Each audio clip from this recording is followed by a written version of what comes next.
যারা বাংলাদেশি আমরা সবাই ভাই ভাই। আমরা চাপিয়ে দেওয়া সংখ্যাগরিষ্ঠতার ভিত্তিতেই সবকিছুকে বিবেচনা আমরা করতে চাই না। হিন্দু, মুসলিম, বৌদ্ধ, খ্রিস্টান, সমতল, পাহাড়ি, গারো, নিগোষ্ঠী যারা আছে সবাই মিলে এক জাতি হয়ে ঐক্যবদ্ধ হয়ে একটা রংধনু তৈরি। আপনার ভোটে নির্বাচিত জনপ্রতিনিধি যখন রাষ্ট্র কর্তৃক মূল্যায়িত হয়, সে বিজয় আপনাদের। এটাই হচ্ছে আমাদের বিজয়, যে আমরা একটা প্রতিদ্বন্দ্বিতাপূর্ণ নির্বাচনে আপনাদের রায়ের বিজয় হয়েছে, এবং সেই বিজয়ের জন্য আমার দল বিএনপি এবং আমি আপনাদের কাছে কৃতজ্ঞ। যে গুরু দায়িত্ব আপনারা বাংলাদেশী জাতীয়তাবাদী দল বিএনপির উপর ভোট দিয়েছেন, এবং আপনাদের ভোটে নির্বাচিত হয়েই জননেতা তারেক রহমান আজকে প্রধানমন্ত্রী, এবং আমি আপনাদের জনপ্রতিনিধি হওয়ার পরও তার উন্নয়নের সঙ্গী হিসাবে তিনি আমাকে আস্থা রেখে দায়িত্ব দিয়েছেন। এই দায়িত্বটা পুরো দেশ এবং আপনাদেরকে ডেভেলপ করা, আপনাদের আকাঙ্ক্ষাটা ধারণ করা, আপনাদের সমস্যাটা চিহ্নিত করা এবং সমাধান করা। ডেফিনেটলি আমি আপনাদের সন্তান, আপনাদের ভোটে নির্বাচিত, আপনাদের কাছে আমার দায়বদ্ধতা আছে, আপনারা আমার সম্প্রীতিতে আছেন, যার ফলে আপনাদের সমস্যা সমাধান করা আমার অতীব কর্তব্য বিধায় আমি মনে করি।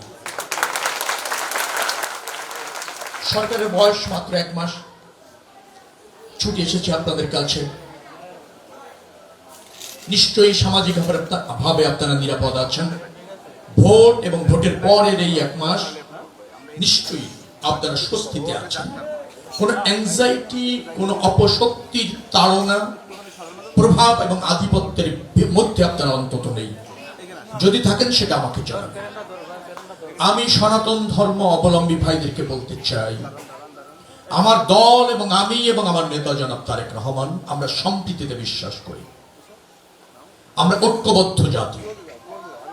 ধর্মের ভিন্নতা আছে, সংস্কৃতির ভিন্নতা আছে, বাট আমরা সবাই বাংলাদেশি। এই দেশ আমার মাতৃভূমি, জন্মভূমি। আমরা এই জায়গায় সবাই এক এবং ঐক্যবদ্ধ। আমরা বিভাজন চাই না, অনৈক্য চাই না, অস্থিরতা চাই না, চাপ, অনৈতিক সুবিধা এটা সমাজে বন্ধ করতে চাই। মন্দিরের কথা বলা হয়েছে, আমি কথা দিয়েছিলাম যে এই মন্দিরের ডেভেলপমেন্টটা অবশ্যই হবে, ইনশাআল্লাহ হবে। এটা আপনার ধর্মীয় অধিকার, এটা আপনার জন্মভূমি। সেখানে মন্দিরে আপনি আপনার ঈশ্বরকে সান্নিধ্য চাইবেন, আপনার ঈশ্বরের নৈকট্য চাইবেন, তার আরাধনা করবেন, তার সাধনা করবেন, এটা আপনার রাইট।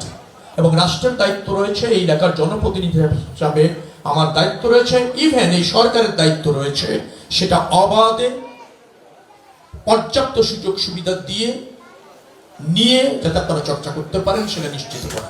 এটা সরকারের দায়িত্ব, অবভিয়াসলি আমারও দায়িত্ব। নিশ্চয়ই আগামী পূজার আগে আমি মনে করছি যে আপনাদের যে প্রত্যাশাটা আছে সেটা পূরণ করে দেওয়া হবে। আরো কয়েকটি মন্দির আছে, একবারে সবগুলি না পারলেও পর্যায় করে নিশ্চয়ই সেটা ডেভেলপ করা হবে ইনশাআল্লাহ। আমাদের রাজনীতি আপনাদেরকে ধারণ করে রাজনীতি। আপনাদের এই মনির মুখে যখন হাসি ফোটে, আপনি যখন স্বস্তিতে থাকেন, নিরাপদে থাকেন, সেটাই হচ্ছে শহীদ রাষ্ট্রপতি জিয়াউর রহমানের রাজনীতি ছিল। আমরা ধর্মের বাড়াবাড়ি পছন্দ করি না। আমরা সব ধর্মের মানুষ যার যার ধর্ম চর্চা করবে, সমান অধিকার নিয়ে এই সমাজে বসবাস করবে, সেটা চাই।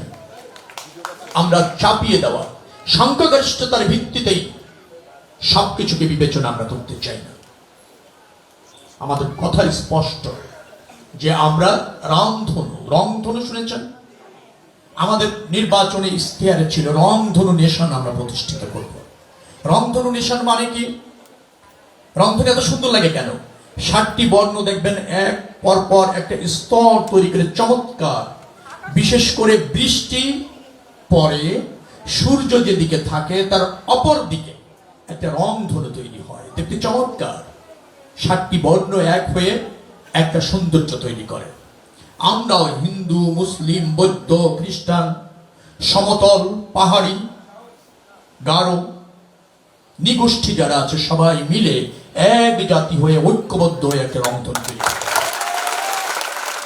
আমরা সংকীর্ণ স্বার্থের ঊর্ধ্বে উঠতে চাই, আমরা সামষ্টিক স্বার্থকে প্রাধান্য দিতে চাই।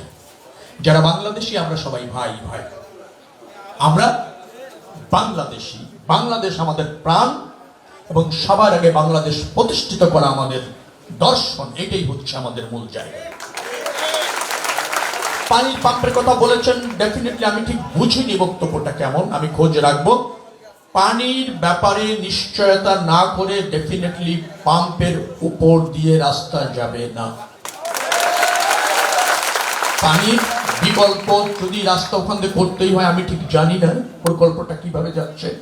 ডেফিনেটলি পানির বিকল্প ব্যবস্থা করার পরই রাস্তার জন্য ওই পাম্পের জায়গা ব্যবহার করা হবে, তার আগে না। সিটি কলোনিতে একটা সমস্যার কথা বলেছেন, আগে জানাটা উচিত ছিল, আর ভালো হতো। উচিত ছিল ওই রাস্তাটার একটা অংশ তুলে ফেলে পুনরায় ঢালাই করার। কেন করলেন না আমি সিটি কর্পোরেশনের ইঞ্জিনিয়ারের কাছে জানতে চাইবো। যেহেতু রাস্তাটা হয়ে গিয়েছে, বিকল্প কি আছে দেখবো।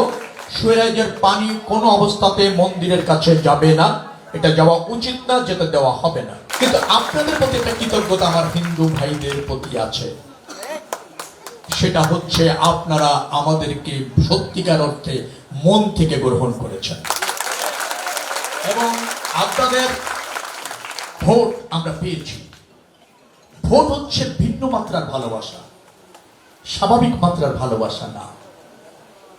অন্তরের অন্তরস্থল থেকে ভালোবাসার বহিঃপ্রকাশ হচ্ছে ভোট।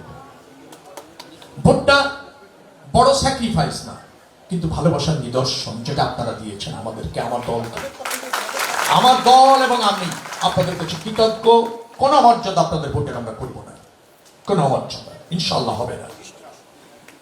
আমাদের হয়তো সীমাবদ্ধতা আছে, সব সমস্যার সমাধান আমরা পারি না, জানি না, অথবা রাষ্ট্রের সক্ষমতার একটা ব্যাপার থাকে, কিন্তু আন্তরিকতার কোনো অভাব আপনাদের সাথে নেই। আপনারা যেমন ভালোবেসেছেন, আমার ভালোবাসা আপনাদের জন্য অবাধ এবং চিরস্থায়ী। আমরা সবাই মিলে সম্প্রীতির একটা পরিবেশ তৈরি করতে চলেছি এবং এটা অব্যাহত থাকবে। সমস্যাগুলি আমি জ্ঞাত আছি। গ্যাসের সমস্যার কথা আমি বলেছিলাম, আমি ইতিমধ্যে কাজ করছি। এখন আগের চেয়ে মনে হয় একটু ভালো, সামান্য, আবার আগে আরো ভালো হবে। আর আগামী শীতের আগে নিশ্চয়ই আপনার পর্যাপ্ত গ্যাস পাবেন। জলাবদ্ধতার কথা বলেছেন, কাজ করছি। একটা প্রকল্প ইতিমধ্যে পাস করতে বলেছি।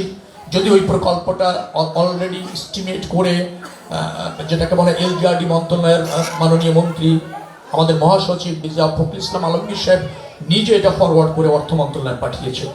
350 কোটি টাকার প্রজেক্ট। যদি এটা হয়ে যায়, এই অঞ্চলে কোনো জলাবদ্ধতা ইনশাল্লাহ থাকবে না। আমি কাজ করছি, আপনারা আস্থা রেখেছেন আমার প্রতি, আমি আস্থার মর্যাদা জানি, আমার কর্তব্য আমি জানি। I am trying my level best and try. Definitely আপনাদের সমস্যাগুলি সমাধান দ্রুততম সময়ের মধ্যে হবে। আপনারা সবাই ভালো থাকুন। ঈদ পরবর্তীতে আপনাদের সাথে দেখা, আপনাদের জীবন সুন্দর হোক, স্বস্তির হোক, শান্তির হোক। মহান আল্লাহ যারা মুসলিম তাদেরকে কবুল করুন, আর যারা হিন্দু ভাইয়েরা আছেন তাদেরকে আপনাদের ঈশ্বর কাছে টেনে নিয়ে এই প্রত্যাশা রেখে শেষ করছি। আল্লাহ হাফেজ। বাংলাদেশ জিন্দাবাদ।